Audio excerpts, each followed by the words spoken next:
A man with a high school diploma, a toolbox, and $247 in an overdrawn bank account walked into the most surveillance-heavy industry in America. For 16 years, nobody caught him. When they finally did, they didn't put him in prison. They gave him a badge.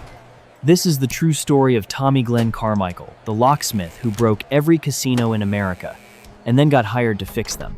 Tulsa, Oklahoma, 1,980.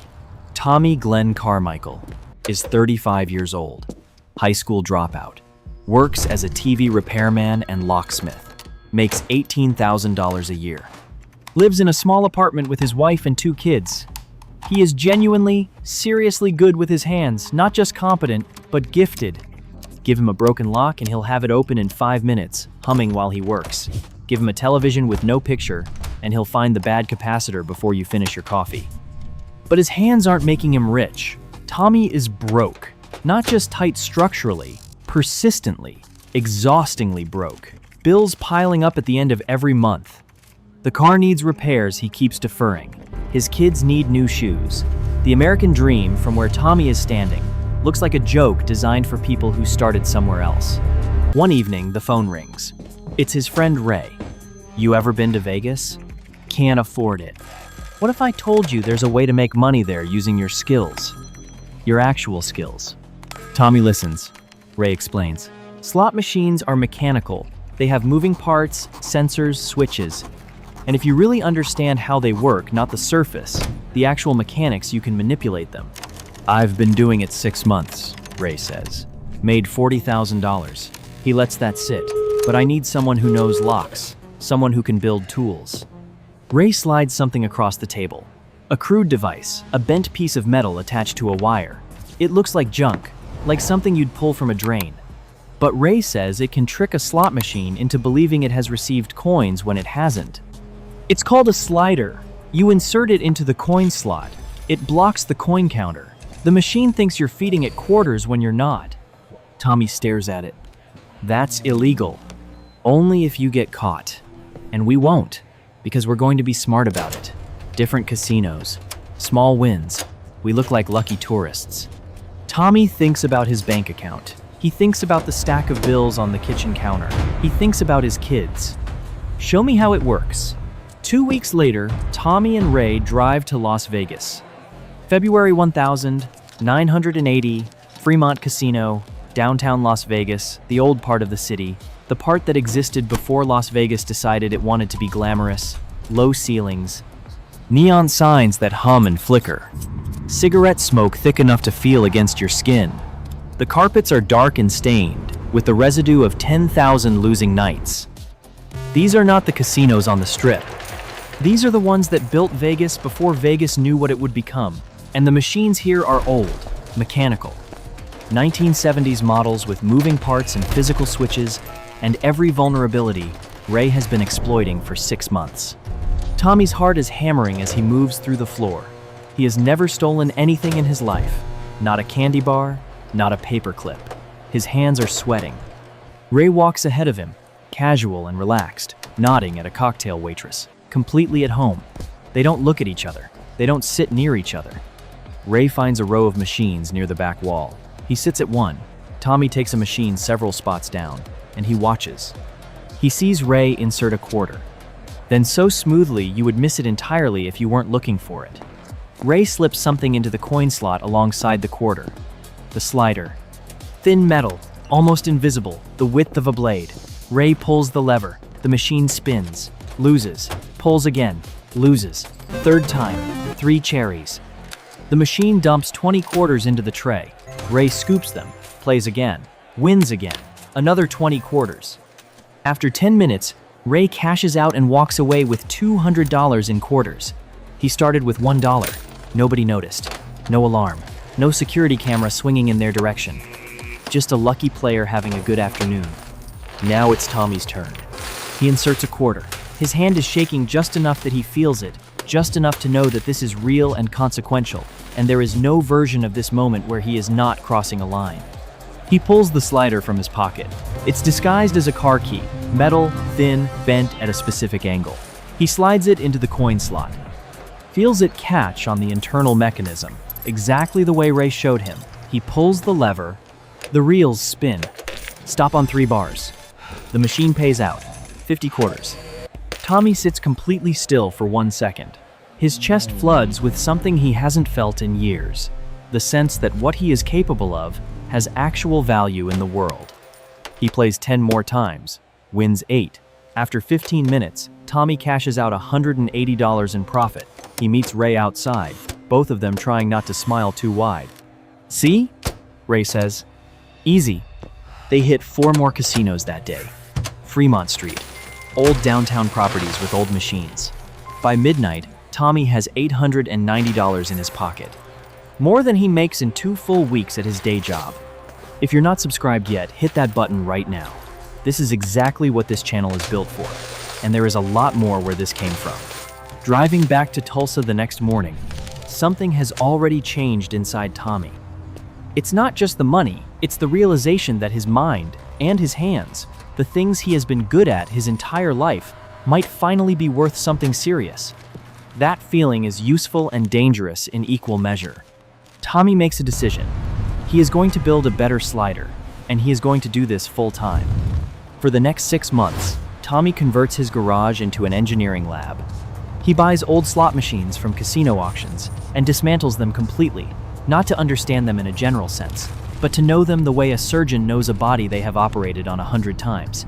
Every gear, every lever, every sensor, every single point at which the machine trusts what it is told. He learns the full life of a coin inside the machine, where it enters, how it's counted, what signal it triggers, how the payout mechanism receives that signal. Then he finds every place that logic can be fooled. What he builds is a significant improvement over Ray's version.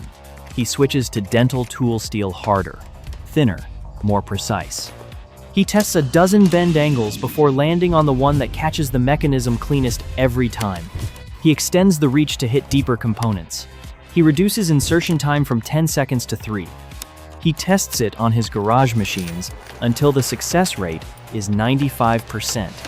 Not, "it usually works," but "it works the way a key works," by design. Then he builds the operating rules, because a tool is only half of a system. No casino sees him twice in 1 month. Never more than $500 per session, enough to mean something, not enough to trigger a review. Always look like a casual tourist. Drink a little, laugh easily, act lucky rather than methodical. Cash out in quarters and exchange them at different casinos to break any paper trail. And if a security guard watches you for more than 30 seconds, not 31, 30, leave immediately. Don't finish your drink. September 1980, Tommy returns to Las Vegas. Alone. This time, Ray got arrested in Reno and is serving 6 months. Tommy spends 5 days in the city, works 22 different casinos, and wins $8,400. He drives back to Tulsa and quits his TV repair job. "I'm going into business," he tells his wife. She asks what kind. "Consulting, helping with machines." Not a lot, exactly. For the next 4 years, Tommy works the circuit. Vegas, Reno, Atlantic City, the Mississippi riverboats, Indian reservation casinos. He is making $60,000 to $80,000 a year. More than he had ever thought was possible.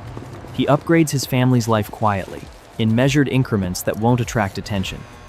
But the casino industry is learning too. They are upgrading machines, adding sensors, redesigning the mechanical systems Tommy's slider depends on.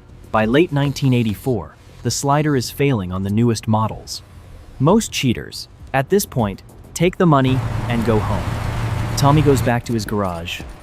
1985. Casinos begin rolling out the second generation of slot machines. New coin sensors.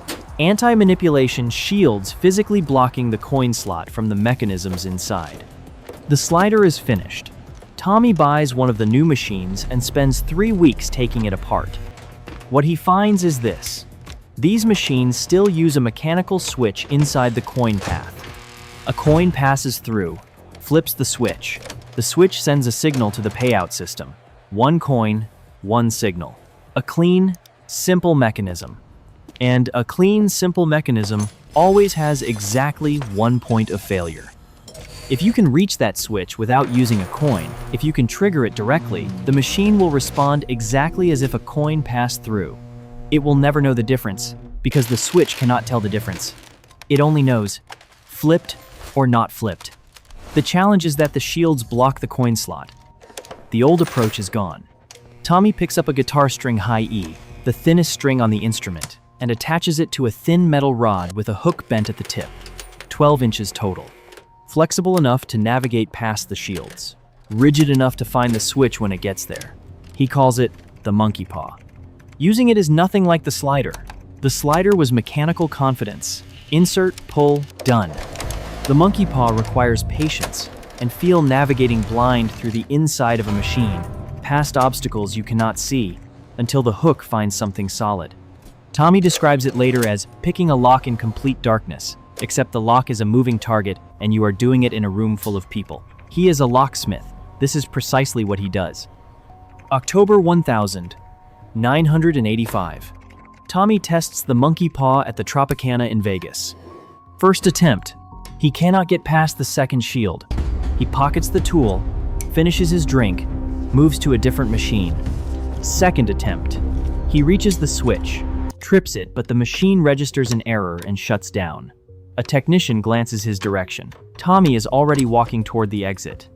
Third attempt. He finds the switch, triggers it cleanly, pulls the lever. The machine pays out $240. Tommy collects the coins with a calm that surprises him. He has been doing this for 5 years. The calm, by now, is almost automatic.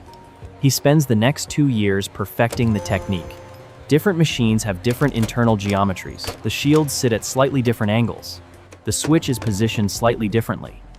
Tommy maps each model he encounters, developing a mental library of internal layouts the way a locksmith develops a mental library of pin configurations. By 1987, the monkey paw works on 80% of second-generation machines. His annual income climbs to $120,000. He buys a house, a new car. His kids transfer to better schools. His wife asks where the money is coming from. Consulting, Tommy says. The casino work is going well. She looks at him for a moment. Then she goes back to what she was doing. November 12th, 1987. Caesar's Palace, Las Vegas. Tommy is working a machine near the back of the casino floor. A deliberate choice.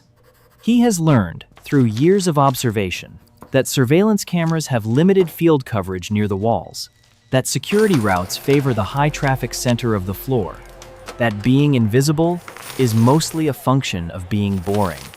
A man playing slots alone near the back wall at 2 in the afternoon is nobody. The monkey paw is inserted. He is maneuvering it carefully toward the switch, a process that takes roughly 90 seconds when done correctly. 90 seconds during which his hand is motionless inside the coin slot. He always chooses machines with low foot traffic nearby. He always keeps his expression mild. A security guard walks past, glances at Tommy, keeps walking. Tommy exhales, continues. The guard stops. Tommy feels it more than sees it, the shift in air around him, the absence of receding footsteps.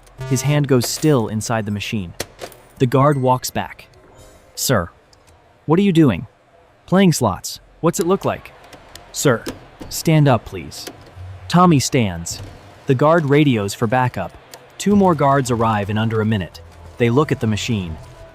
Look at Tommy's hand, which is still partially inside the coin slot at the wrong angle for any natural reason. Pull your hand out, slowly. Tommy does. The monkey paw comes out with it, the guitar string catching the fluorescent light, the hook at the end making its purpose impossible to misread. What is that? A tool, Tommy says. You're cheating. Come with us. They take him to a back room and call Metro Police.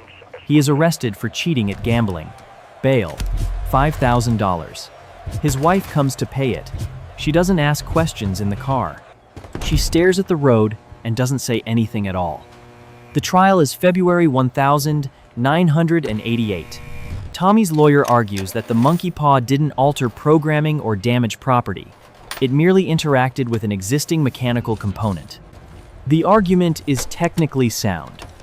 It is not sound enough. 1 year in county jail. Tommy serves 10 months. He has a lot of time to sit with the choice he made 7 years ago in that Tulsa kitchen. He thinks about his wife's face in the car, about the house and the school fees and the layered life he has built on a foundation he could never explain to anyone. He examines the central question honestly, from every angle. The way he examines a mechanism before he takes it apart. Is stopping something he is actually capable of? He walks out of county jail in December 1988. He is 43 years old. He has a criminal record. He is banned from most major casinos in Nevada. He drives home, goes to the garage, closes the door. He starts reading about optical sensors, which tells you everything you need to know about the answer. 1989.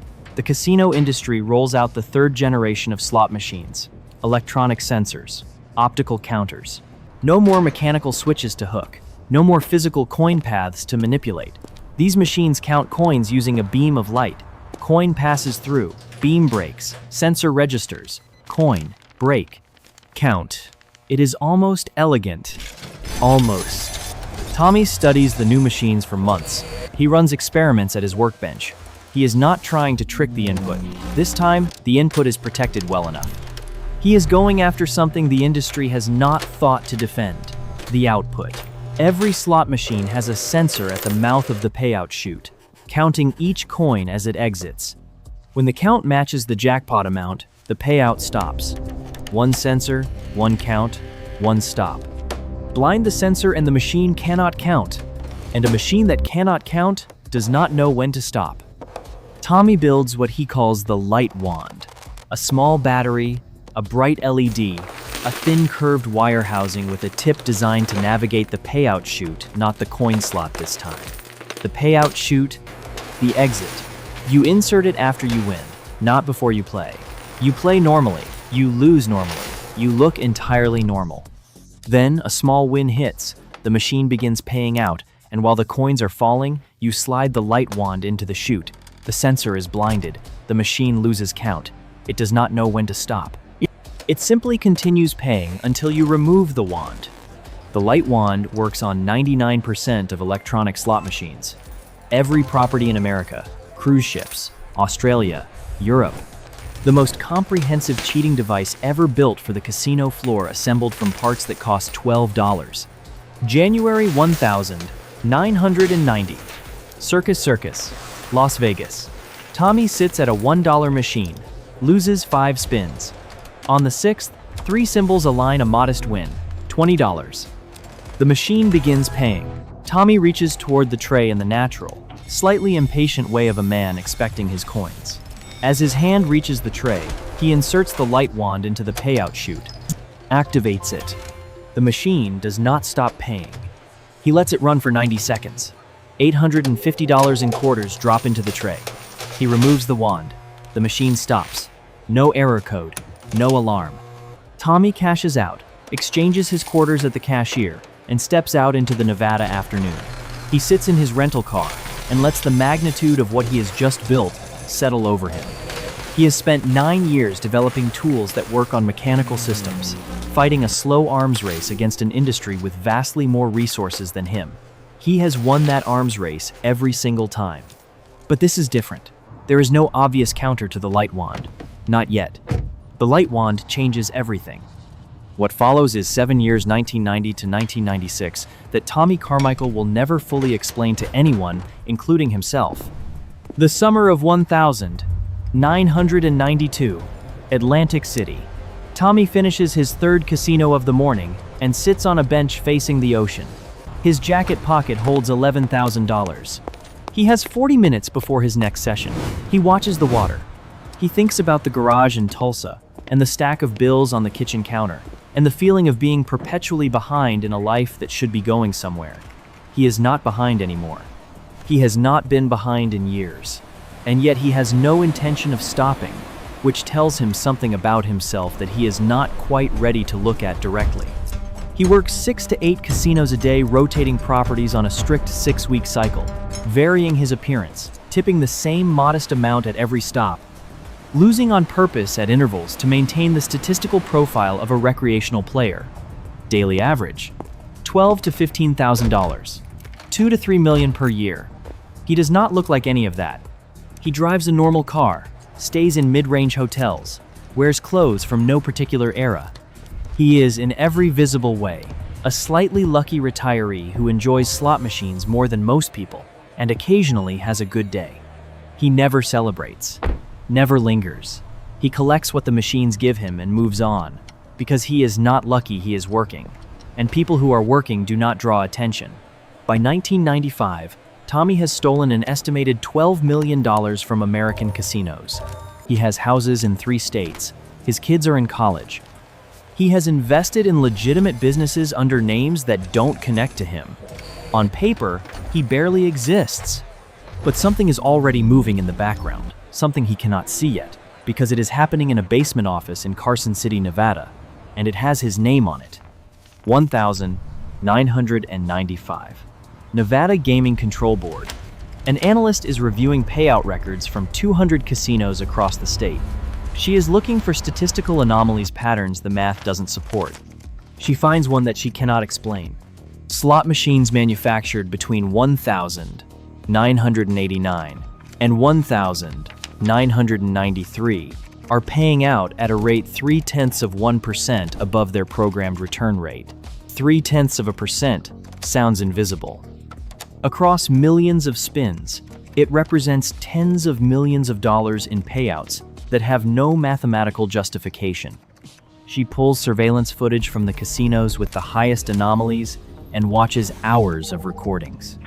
And she notices the same motion, repeated across different properties, different states, different years. A player, during a win, reaching toward the payout chute, not the coin tray. The chute above the tray, the exit point of the machine. The footage is never clear enough to see what they are inserting, but the motion is there, consistent, deliberate. She flags 30 cases and sends a report to the FBI. The FBI opens an investigation. Codename: Operation Lights Out. Agents begin cross-referencing players who appear across multiple surveillance samples with the database of known casino cheaters. One name appears 17 times in footage from different properties, different cities, spanning multiple years. Tommy Glenn Carmichael. He was arrested in 1987, served time. His file says he went straight. His travel records say otherwise. 43 trips to Las Vegas in the past 2 years. Alone, Atlantic City, Biloxi, Reno. They pull his financial records. Cash deposits totaling $300,000 in the last year, declared as consulting income. 2 agents are assigned to Tommy Carmichael. Full surveillance. October 1996. The agents follow Tommy to Las Vegas and watch him work. They track him into the Luxor, hold position on the casino floor, and watch him play. Lose, lose, lose, then win. When he wins, one agent zooms a long-range camera into Tommy's hands and sees it the hand moving toward the payout chute, something thin and metallic disappearing inside. They have him, but they don't move. Not yet. The image is compelling, but not airtight. They want the tool in Tommy's hands, extracted from his pocket, placed into evidence before any defense attorney can argue it wasn't there. They follow Tommy for 3 more days and document 17 individual instances of suspected cheating across 6 properties. Then they make their move. November 4th, 1996. The Mirage, Las Vegas, 2:47 inches the afternoon. Tommy is on the 2nd floor, working a machine away from the main floor traffic. One of the habits that has kept him safe for 16 years. He has played 5 spins, lost 4, won 1 small payout. He is in the process of extending that payout with the light wand. His posture is relaxed. His expression is unremarkable. He looks like a man who just won $20 and is pleased about it. He does not know that 6 FBI agents are watching him at this exact moment. 4 of them in plain clothes on the casino floor, positioned at different angles to cover his hands from multiple sightlines. Two more in the surveillance room upstairs with casino security, watching him on camera. Tommy collects $420, removes the light wand, pockets it, reaches for his drink. Tommy Carmichael. He hears the tone first. Before he processes the words, before he sees the badges, he hears the tone flat, professional, already certain, and he knows exactly what it means. He has been afraid of that specific tone for 16 years. Two agents. Badges out. FBI, you're under arrest for cheating at gambling. They put him in handcuffs on the casino floor. People at nearby machines turn to look. A cocktail waitress stops mid-step. The sounds of the casino continue around him, the spinning reels, the electronic chimes, the ambient optimism of the slot floor completely indifferent to the fact that this particular man's 16 years just ended. What's in your pocket? They search him. Find the light wand. Turn it over in their hands. Look at the curved tip, the miniaturized LED, the battery. What is this? Tommy says nothing. He is looking at the light wand in the agent's hand and understanding, with a clarity that comes from exhaustion rather than defeat, that it is over. 16 years. Over. They take him to the FBI field office, book him, photograph the light wand from 6 angles. Read him the charges. 17 counts of cheating at gambling, 17 counts of fraud, possession of cheating devices, violation of probation from the 1,987 conviction. Maximum sentence. 85 years in federal prison. Tommy sits in a cell and thinks about his kids, his wife, the houses, everything that 16 years of skill and discipline have built. He sits with that for a while. Then he starts thinking about what he knows that no one else in the world knows. He picks up the phone and calls his lawyer. December 1996. Federal Courthouse, Las Vegas. Tommy's attorney, David Goldstein, sits across from the federal prosecutors. My client is prepared to cooperate. Fully. The prosecutors lean forward. Mr. Carmichael has operated inside American casinos for 16 years. He has built and deployed multiple cheating devices across dozens of properties in multiple states. He has, in that time, accumulated knowledge of slot machine vulnerabilities more comprehensive than anything the casino industry itself currently possesses.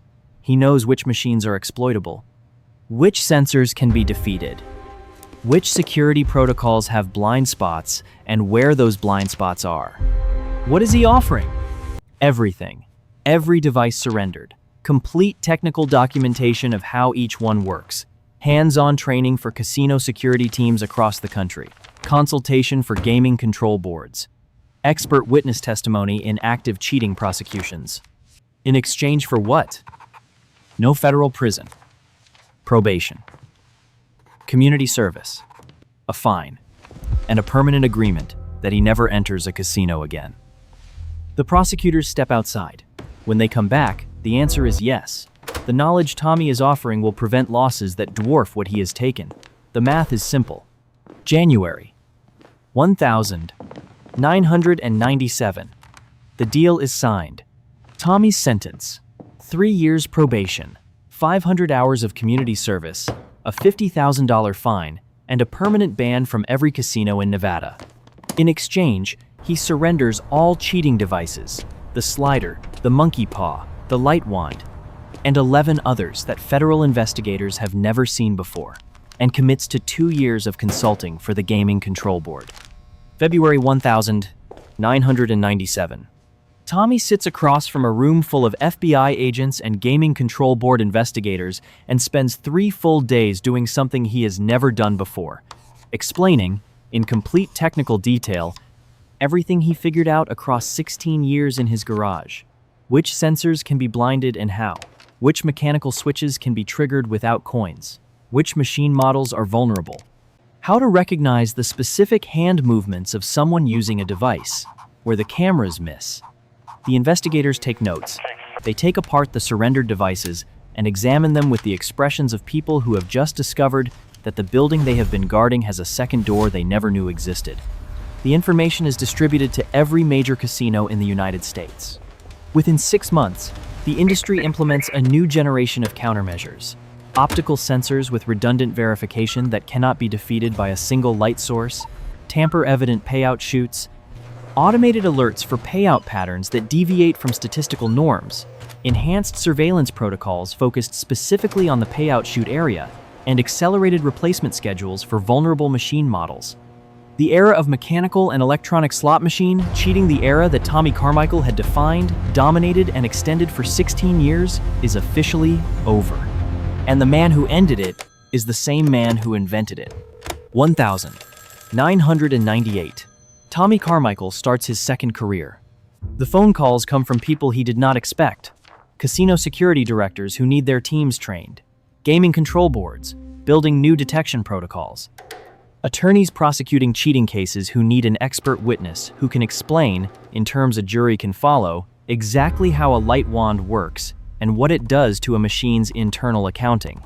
Law enforcement agencies building cases against cheating networks that Tommy, in some cases, recognizes from the casino floors where they crossed paths with him over the years.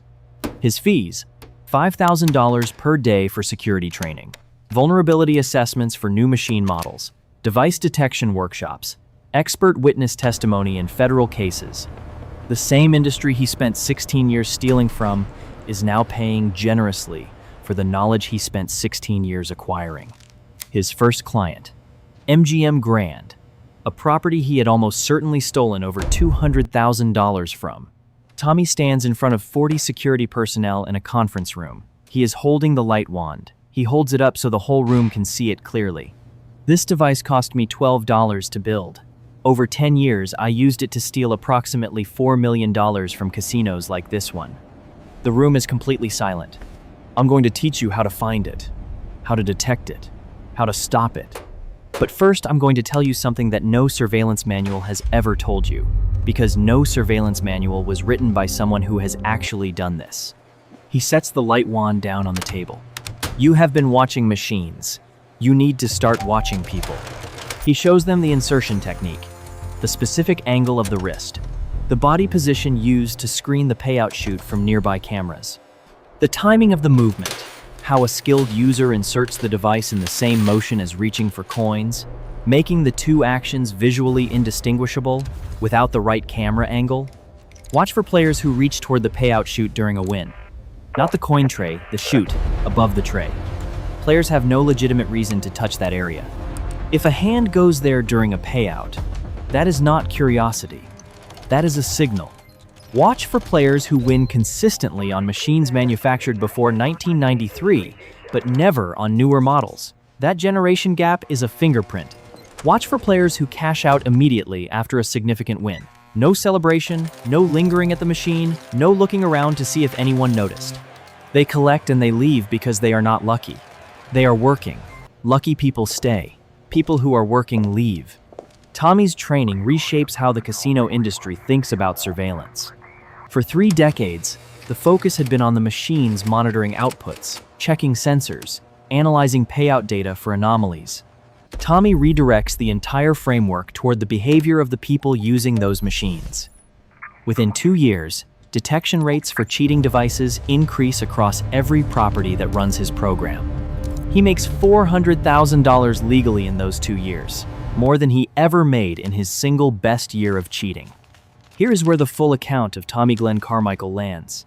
A high school dropout from Tulsa, Oklahoma, a man who fixed televisions and picked locks for $18,000 a year, spent 16 years building progressively more sophisticated tools in a suburban garage and stealing $12 million from the Braiding 2 DeGrasses, most heavily surveilled industry in America.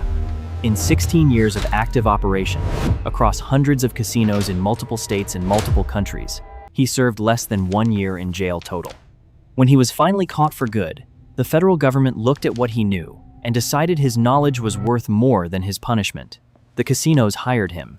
The industry paid him $5,000 a day to explain what he had figured out alone, at a workbench, with dental steel and guitar strings and a careful, systematic mind that never had the credentials to be called an engineer. The casinos used what he taught them to build better systems. Those systems prevented hundreds of millions in future losses. The industry made billions more with safer, more trusted machines. Tommy Carmichael made $400,000 consulting for the people he robbed. So who won? Here is the only honest answer. The system won. Not the casinos, and not Tommy the system. The system that converted Tommy's poverty into motive in 1980, his skill into a criminal enterprise in 1985, his crimes into a curriculum in 1997, and his cooperation into an industry upgrade worth far more than anything he took. The system found a way to extract value from every single phase of this story without ever having to change the rules. Tommy Glenn Carmichael understood machines better than almost anyone alive in his time. He just never fully understood the largest machine he was operating inside of.